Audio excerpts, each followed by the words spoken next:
ગુજરાતના સૌરાષ્ટ્રની અંદર સૌથી મોટું મેગા ડિમોલિશન જેને માનવામાં આવે છે, જે રાજકોટ ખાતે જંગલેશ્વર વિસ્તારની અંદર જે છે તે સરકાર દ્વારા કરવામાં આવ્યું હતું. કડક ચુસ્ત પોલીસ બંદોબસ્ત વચ્ચે જે છે તે સમગ્ર કામગીરી હાથ ધરવામાં આવી હતી ને ત્યારબાદ જે છે તે સતત સરકારની નજર અસામાજિક તત્વોના અડ્ડાઓ પર ટકેલી છે.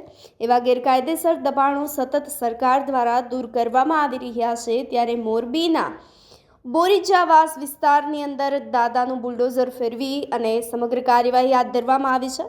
હિસ્ટ્રી સીટર એવા ભરત ગોગરા અને જીગર સામે પોલીસ કડક એક્શન મોડ પર આવી ગઈ છે. તમામ ગેરકાયદેસર દબાણ દૂર કરી અને ચુસ્ત પોલીસ બંદોબસ્ત હેઠળ જે છે તે સમગ્ર કાર્યવાહી હાથ ધરવામાં આવી હતી. મોરબી મહાનગરપાલિકા દ્વારા જે છે તે સતત ડિમોલિશનની કામગીરી હાથ ધરવામાં આવી રહી છે. ત્યારે પ્રોહિબિશન મારામારી સહિતના તમામ ગુનાઓની અંદર સંડોવાયેલા આરોપી એવા ભરત ગોગરા અને જીગર સામે જે છે તે હવે પોલીસ એક્શન મોડ પર આવી ગઈ છે.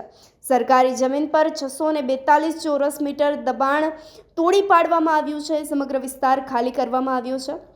તો સરકારી જમીન જે છે તે હાલ ખાલી કરી અને આ તમામ આરોપીઓને ફરી એકવાર જે છે તે તંત્રએ લાલ આંખ બતાડી છે અને કહી દીધું છે કે કોઈ પણ આરોપીઓને બક્ષવામાં નહીં આવે. કોઈ પણ ગેરકાયદેસર દબાણ પર જે છે તે તંત્ર હવે કામગીરી હાથ ધરશે, તેમાં કોઈ જ શંકાને સ્થાન નથી. ત્યારે આપનું શું માનવું છે? અમને કમેન્ટ કરી ચોક્કસથી જણાવશો. નમસ્કાર.